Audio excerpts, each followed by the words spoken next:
नमस्कार, आप सबका स्वागत है अपने यूट्यूब चैनल एडिशनल ज्ञान पर। और हम आज इस टॉपिक में बात करने वाले हैं मैन्योर और फर्टिलाइजर्स की, यानी कि उर्वरक और खाद की बात करने वाले हैं। तो अगर आप चैनल पर नए हैं तो चैनल को सब्सक्राइब कर लीजिए, बेल आइकन दबा लीजिए, जिससे कि हमारे आने वाली नई से नई वीडियो आपके पास तुरंत पहुंच जाए, जल्द से जल्द पहुंचे। और वीडियो अच्छी लगे तो लाइक कीजिए, कमेंट कीजिए, सब्सक्राइब कीजिए। चलिए ठीक है, आपका टाइम ना वेस्ट करते हुए सीधे बढ़ते हैं वीडियो की तरफ। सबसे पहले जैसा कि आप स्क्रीन पर देख रहे हैं कि मैन्योर क्या होता है। जो हमारी ऑर्गेनिक खाद होती है उसे भी हम मैन्योर कह सकते हैं, ठीक है। जो हमारे घर का वेस्ट से जो हम बना लेते हैं, तैयार कर लेते हैं, उसे हम क्या कह देते हैं, मैन्योर कह देते हैं, ठीक है, यानी कि उर्वरक कह देते हैं। फर्टिलाइज़र क्या होती है, खाद होती है जो कि हमारी सिंथेटिकली यानी कि तैयार की हुई होती है, ठीक है, आर्टिफिशियल रूप से तैयार की हुई होती है, जिसमें केमिकल्स होते हैं, उसे कहते हैं फर्टिलाइज़र, ठीक है। ये आप जैसे कि डायग्राम में देख रहे हैं। ऑर्गेनिक मैन्योर की बात करते हैं। मैन्योर क्या होता है, ऑर्गेनिक फर्टिलाइज़र होते हैं, ठीक है। फर्टिलाइज़र क्या होते हैं, इनऑर्गेनिक फर्टिलाइजर्स होते हैं। कंपोस्ट की बात करें तो कंपोस्ट क्या होती है, बायो फर्टिलाइजर्स होती है, ठीक। Farm yard manure, FYM, goat and sheep manure, poultry manure, pig and horse manure, green manure, ठीक है। इन सब की आज हम इस टॉपिक में बात करने वाले हैं। और ये बहुत ही महत्वपूर्ण अगर देखा जाए तो टॉपिक है हमारी कृषि से रिलेटेड, क्योंकि बगैर ऑर्गेनिक या फिर इनऑर्गेनिक फर्टिलाइजर्स के बगैर हमारी मतलब खेती करना नामुमकिन है। या तो हम मैन्योर मिलाते हैं या फर्टिलाइज़र मिलाते हैं, कुछ भी है, लेकिन मिलाना पड़ता है, मतलब जो हमारी फसल है या प्लांट्स हैं उनको न्यूट्रिएंट्स प्रदान कराने के लिए, ठीक है। तो ठीक है, बढ़े नहीं और बढ़ते हैं सीधे वीडियो पे। तो classification of organic manures based on the concentration of the nutrients. जो कंसंट्रेशन होता है न्यूट्रिएंट्स का मैन्योर्स में, उसके आधार पे हम ऑर्गेनिक मैन्योर है उसको दो भागों में डिवाइड करते हैं। जैसे कि एक हो गया कि बल्कि ऑर्गेनिक मैन्योर और कंसंट्रेटेड ऑर्गेनिक मैन्योर्स, ठीक है। तो सबसे पहले हम बात करते हैं बल्कि ऑर्गेनिक मैन्योर्स की। तो बल्कि ऑर्गेनिक मैन्योर्स कौन से होते हैं, बल्कि organic manures contain small percentage of nutrients and they are applied in the large quantities। बल्कि ऑर्गेनिक मैन्योर्स कौन से होते हैं, जिनमें जो न्यूट्रिएंट्स की मात्रा होती है वो बहुत ही कम होती है, लेकिन इन्हें कितनी मतलब एक लार्ज क्वांटिटी इनकी अप्लाई करनी पड़ती है, हमें फसल में लगानी पड़ती है, खेत में डालना पड़ता है एक अधिक मात्रा में, ठीक है। इनकी क्वांटिटी अधिक डालनी पड़ती है लेकिन क्वालिटी इसमें कम होती है। फार्म यार्ड मैन्योर्स, FYM, ठीक। Compost and green manures are the most important and widely used bulky organic manures. जो बल्कि ऑर्गेनिक मैन्योर्स है उसके अंदर हम किसे किसे ला सकते हैं, जैसे कि पीछे हमने देखा था FYM यानी फार्म यार्ड मैन्योर, उसको कंपोस्ट हो गई, इसको ग्रीन मैन्योर हो गई, ये सब किसी के अंदर आते हैं, बल्कि ऑर्गेनिक मैन्योर के अंदर आ जाते हैं, ठीक है। Farm yard manure, compost, night soil. Night soil किसे कहते हैं, नाइट सॉइल कहते हैं जो हमारा केचुआ है वो मिट्टी को खाता है, फिर निष्कासन द्वारा जो मिट्टी निकालता है उसे कहते हैं नाइट सॉइल, ठीक है। और ग्रीन मैन्योर, ग्रीन मैन्योर कैसे तैयार की जाती है, जो हमारे प्लांट्स होते हैं उनकी पत्तियां हो गई या मतलब पूरे पौधे हो गए, उनसे हम फसल मतलब खेत में ऐसे ही उनकी जुताई करके टिल्लेज के द्वारा उसे क्या करते हैं, खेत में डाल देते हैं काट के, या फिर उनको मतलब सड़ा गला के तैयार करते हैं जो खाद, उसे कहते हैं ग्रीन मैन्योर, ठीक है। इसके अंदर जैसे ढेंचा का पौधा आ गया, ये मतलब आ जाते हैं इस किसमें, ग्रीन मैन्योर्स में, ठीक है। चलिए बढ़ते हैं नेक्स्ट। अब देखते हैं कि एडवांटेजेस क्या होते हैं और बल्कि ऑर्गेनिक मैन्योर से, ठीक। जो बल्कि ऑर्गेनिक मैन्योर्स हम खेत में अप्लाई कर रहे हैं उसके फ़ायदे क्या क्या हैं ये। तो पहला फ़ायदा है कि they supply plant nutrients including the micro nutrients. ये क्या करते हैं, हमारा जो प्लांट होता है उसको न्यूट्रिएंट्स प्रदान करते हैं। न्यूट्रिएंट्स के साथ में जो न्यूट्रिएंट्स कितने दो प्रकार के होते हैं, एक माइक्रो एक मैक्रो। तो मैक्रो के साथ साथ ये माइक्रो न्यूट्रिएंट्स भी प्रोवाइड करवाते हैं, ठीक है। दे improve soil physical properties like structure, water holding capacity etcetera. ये क्या करते हैं, जो हमारा सॉइल के फिजिकल कंडीशंस होती हैं, प्रॉपर्टीज़ होती हैं, उसको क्या करते हैं, इंक्रीज करते हैं, इम्प्रूव करते हैं, ठीक है। जैसे कि स्ट्रक्चर हो गया सॉइल का, ठीक। वाटर होल्डिंग कैपेसिटी हो गई, जो हमारा मैन्योर होता है वो वाटर होल्डिंग कैपेसिटी बढ़ा देता है, यानी कि हमारी जो सॉइल होती है, खेत होता है, उसमें नमी ज़्यादा टाइम तक बनी रहती है, ठीक है। They increase the availability of nutrients. ये क्या करते हैं, जो न्यूट्रिएंट्स की अवेलेबिलिटी होती है उसको इंक्रीज करते हैं, लंबे टाइम तक बनी रहती है जो न्यूट्रिएंट्स की, उपलब्धता होती है वो लंबे समय तक इसमें बनी रहती है। नेक्स्ट हमारा है carbon dioxide released during the decomposition acts as a CO2 fertiliser. जो हम ऑर्गेनिक मैन्योर डालते हैं खेत में, ठीक है, अपने फील्ड में लगाते हैं, तो क्या करता है वो जब उसका डिकम्पोजिशन होता है बैक्टीरियाज के द्वारा या माइक्रो ऑर्गेनिज्म के द्वारा, तो क्या करते हैं रॉबिक मतलब रेस्पिरेशन के द्वारा CO2 को रिलीज करते हैं। तो CO2 क्या करती है, CO2 फर्टिलाइजर का काम भी करती है, ठीक है, एक इसका ये बेनिफिट हो गया। और नेक्स्ट है हमारा plant parasitic nematodes and fungi are controlled to some extent by altering the balance of microorganisms in the soil। जो प्लांट्स के पैरासाइटिक नेमाटोड होते हैं और फंगी होती है, उन पे भी काफ़ी हद तक इनका कंट्रोल रहता है जब हम माइक्रो ऑर्गेनिज्म को सॉइल में क्या करते हैं, चेंज करते हैं। जब ऑर्गेनिक मैन्योर डालेंगे तो उसमें जैसे ही मैन्योर डालते हैं उस हिसाब से क्या होते हैं, माइक्रो न्यूट्रिएंट्स होते हैं, वो क्या होते हैं सॉइल की कंपोजिशन को थोड़ा चेंज करते हैं, जिससे क्या होती है जो पैरासाइट्स होते हैं और नेमाटोड्स होते हैं, फंगी होती है, इन सब की क्या होती है, मतलब इनका असर कम हो जाता है, ये हमारी सॉइल को और फसल को नुकसान कम पहुंचा पाते हैं, ठीक है। इतना समझ आ गया हो तो वीडियो को लाइक कीजिए, कमेंट करके बताइए कैसी लग रही है वीडियो। और नेक्स्ट बढ़ते हैं फार्म मैन्योर की तरफ, ठीक है, FYM फार्म यार्ड मैन्योर, ठीक है, इसकी हम बात कर रहे हैं। Farm yard manure refers to the decomposed mixtures of dung and urine of farm animals। Farm yard manures किससे होती है, फार्म यार्ड मैन्योर जो होती है डिकम्पोजिशन होता है किसका, जो डंग होता है और यूरिन किसकी, फार्म एनिमल्स, जो फार्म में हम एनिमल्स पाल के रखते हैं, गाय हो गई, भैंस हो गई, इनका जो डंग होता है, गोबर होता है, यूरिन होती है, मूत्र होता है, इसको डिकम्पोज करके, ठीक है, जो मैन्योर तैयार किया जाता है उसे फार्म यार्ड मैन्योर कहते हैं उस मिक्सचर को, ठीक है। On an average, well-decomposed farmyard manure contains the 0.5% nitrogen and 0.2% P2O5, 0.5% K2O, ठीक है। जो एक एवरेज देखा जाए कि मतलब फार्मयार्ड मैन्योर में कितना कितना न्यूट्रिएंट्स होते हैं, तो 0.5% नाइट्रोजन होती है, 0.2% P2O5 होता है और 0.5% K2O होता है, ठीक है। इसको अच्छे से ध्यान कर लीजिए, कई बार पूछ लेता है एक नंबर में भी कि जो फार्म यार्ड मैन्योर होता है उसमें कंपोजिशन क्या क्या होता है। नेक्स्ट है हमारा partially rotten farm yard manure must be applied for weeks before sowing, while well rotten manure can be applied immediately before sowing।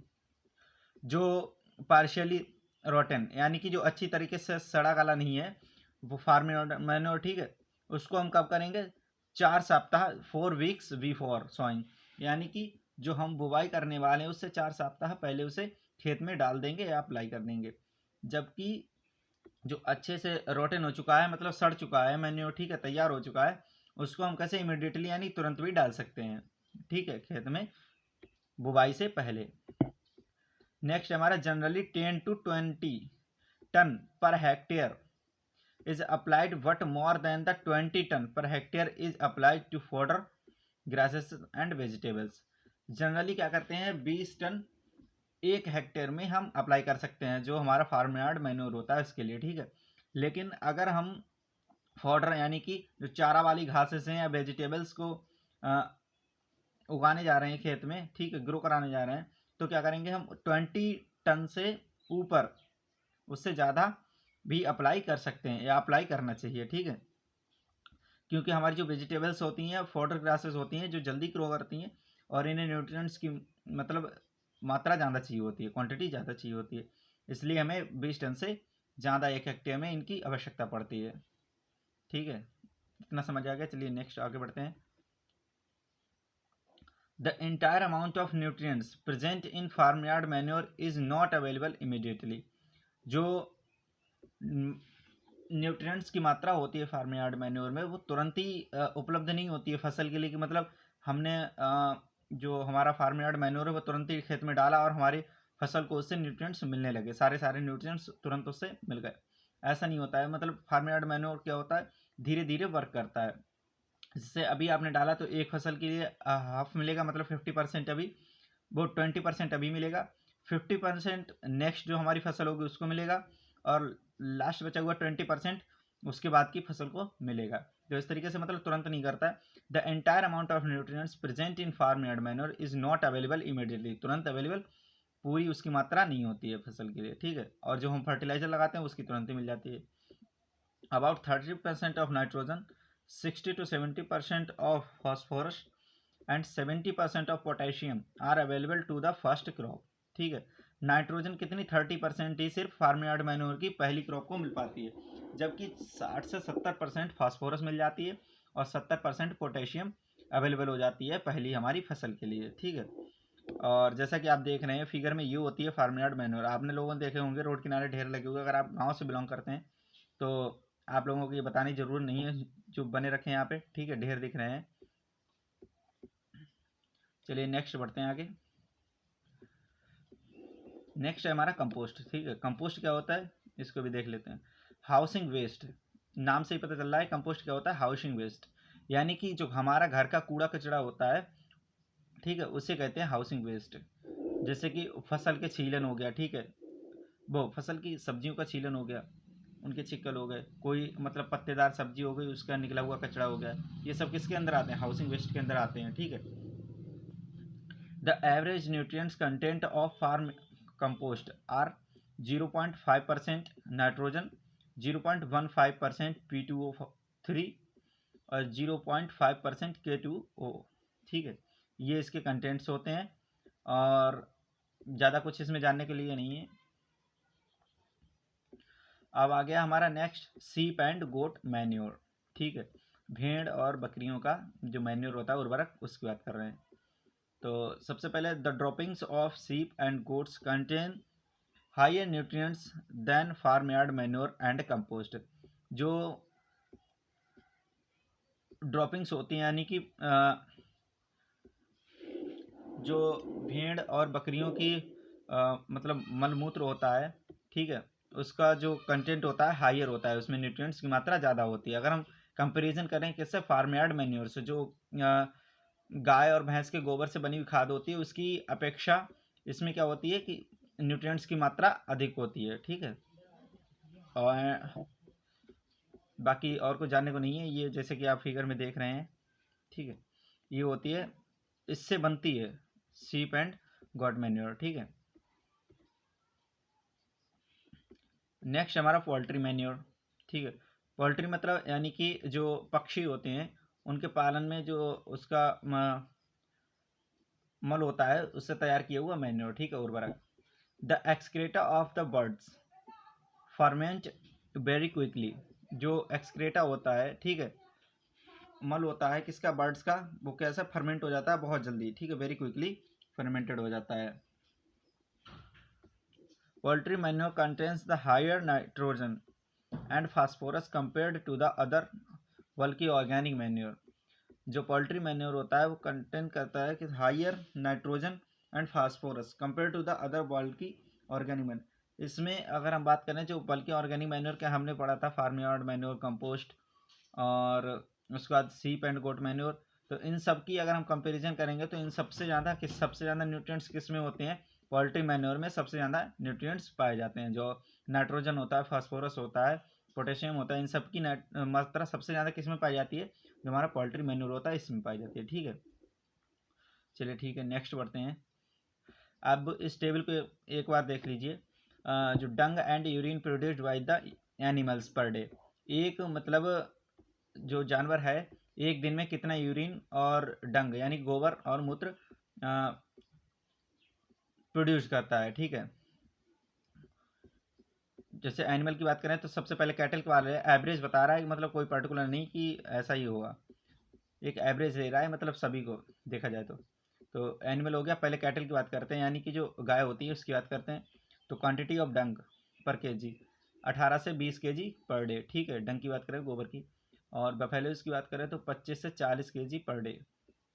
सीप एंड गोट की बात करें तो 1 से 2.5 किलो पर डे, ठीक है। और पिग एंड हॉर्स की बात करी जाए तो 3 से 5 किलो पर डे ये क्या करते हैं, डंग प्रदान करते हैं हमारे मैन्योर को तैयार करने के लिए, ठीक है।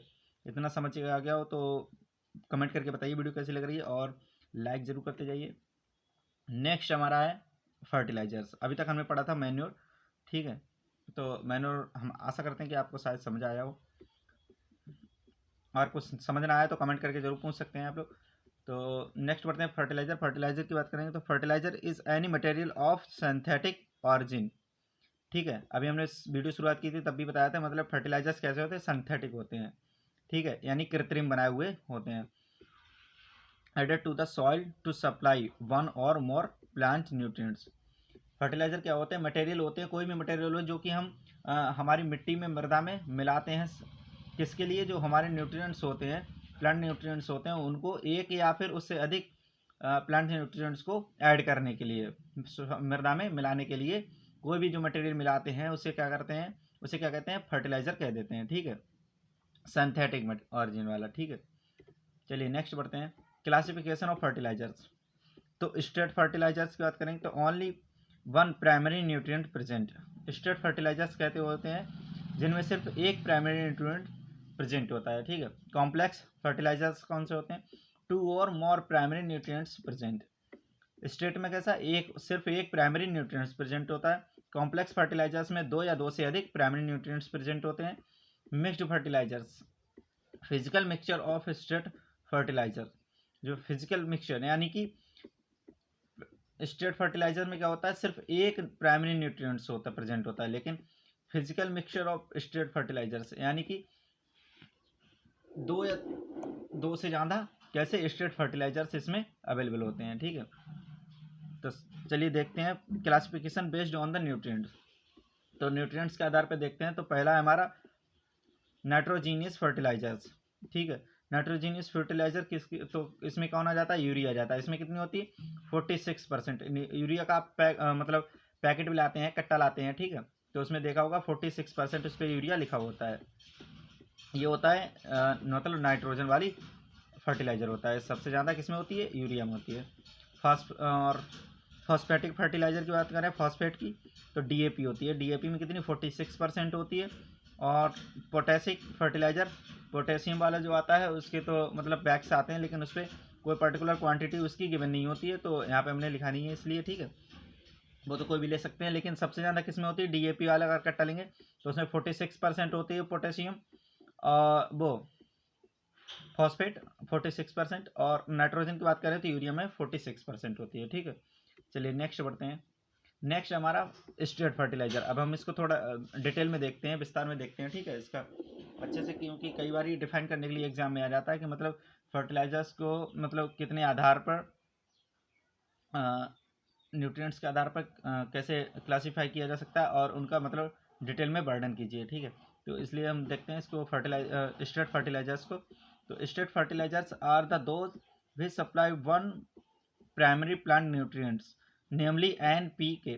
जो NPK हम लगाते हैं खेत में, किसके अंदर आते हैं, फर्टिलाइजर, स्ट्रेट फर्टिलाइजर्स के अंदर आ जाते हैं, ठीक है।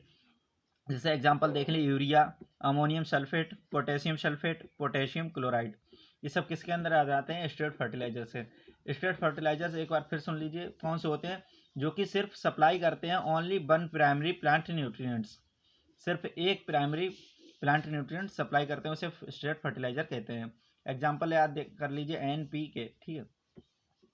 नेक्स्ट है हमारा complex fertiliser. Complex fertilisers contain 2 or 3 primary nutrients of which 2 primary nutrients in the chemical combination.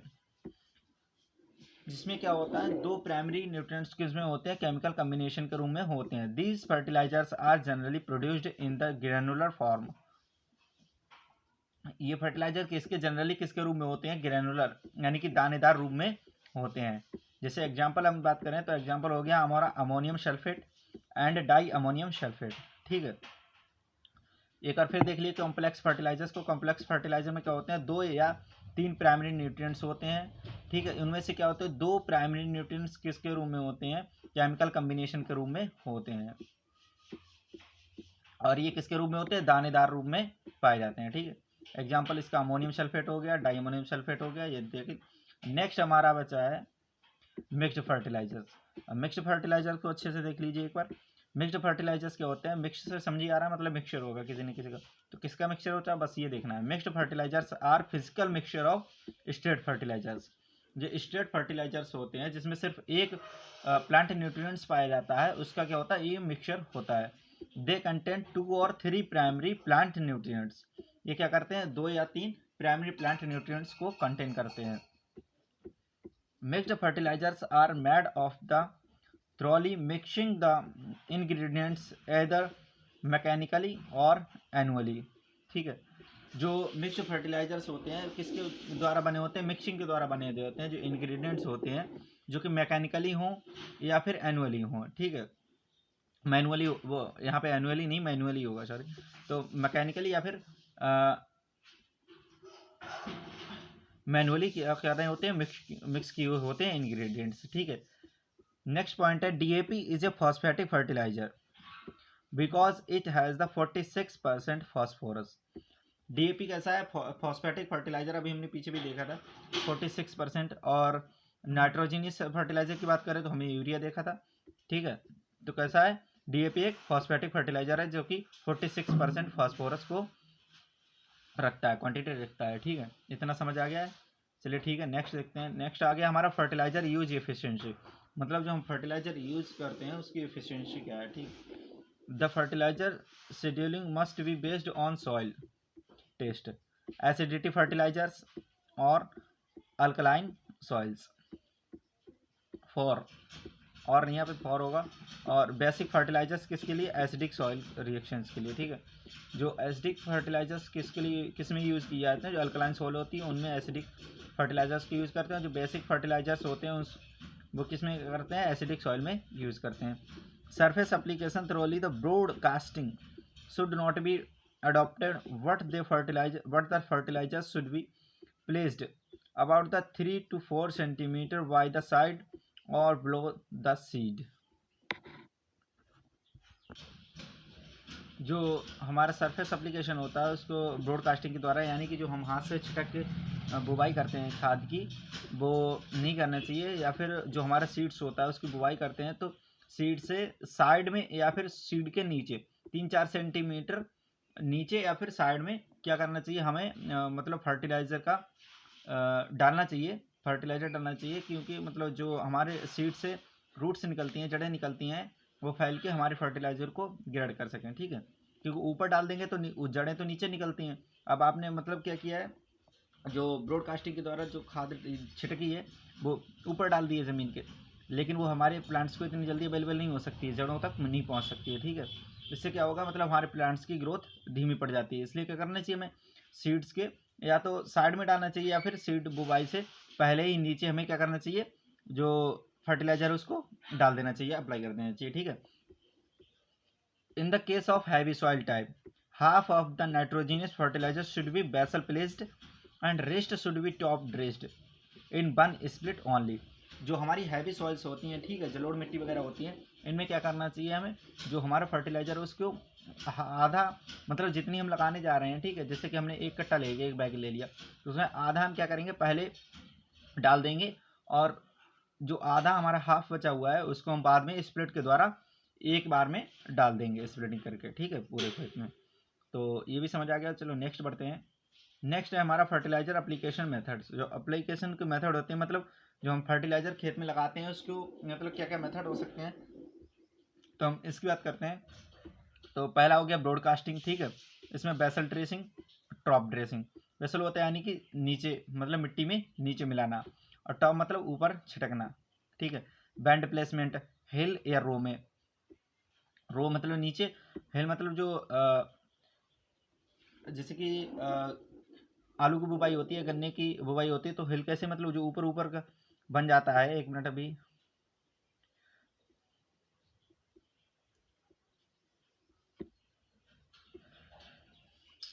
कहाँ चला गया,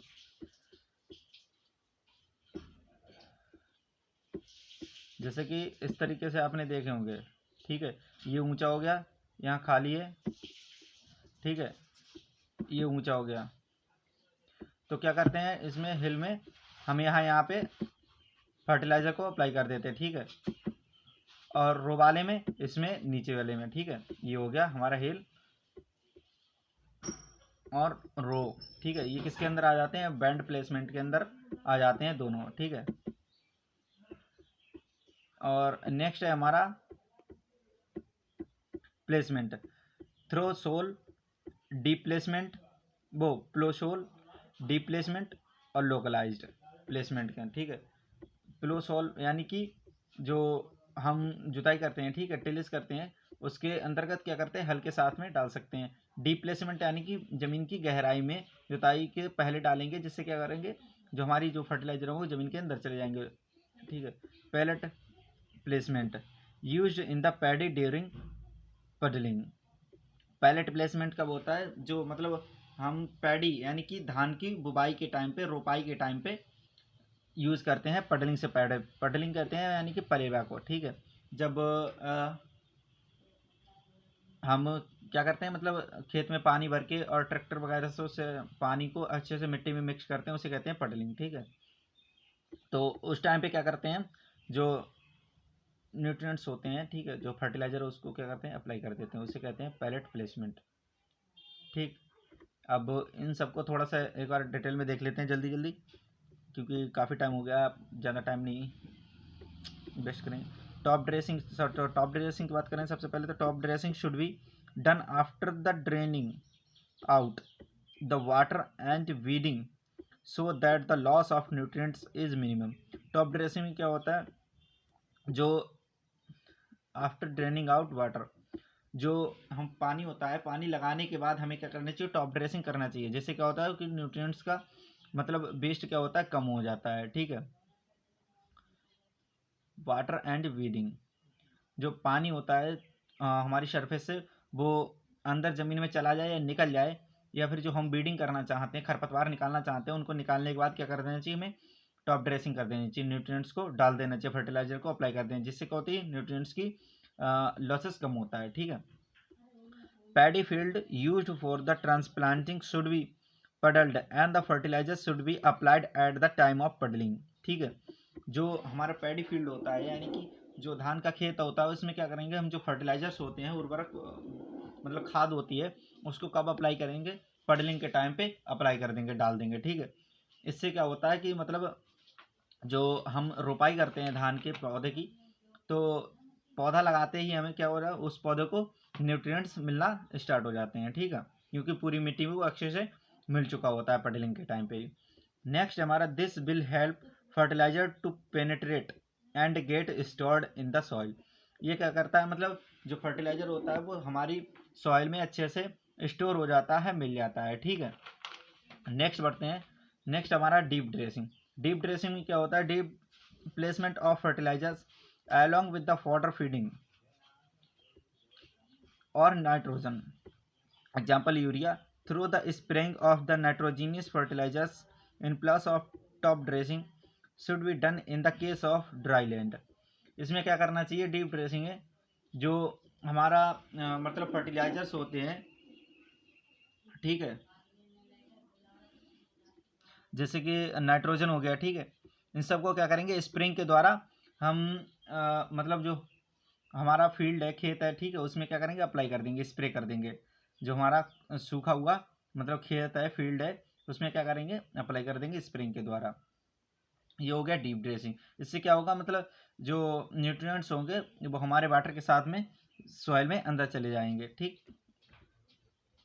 और यहाँ पे हमारी वीडियो समाप्त होती है। तो वीडियो अच्छी लगी हो तो लाइक ज़रूर कीजिए और अपने दोस्तों के साथ शेयर कीजिए और कमेंट करके बताइए आपको वीडियो कैसी लगी। और अगर आप मतलब कोई टॉपिक जो आपको समझ नहीं आ रहा है तो आप हमें कमेंट करके बता सकते हैं, हम उस पर आपको जल्द से जल्द वीडियो प्रोवाइड कराएंगे। और चैनल को सब्सक्राइब करना ना भूलें। ठीक है, फिर से मिलते हैं एक नई वीडियो में। जय हिंद।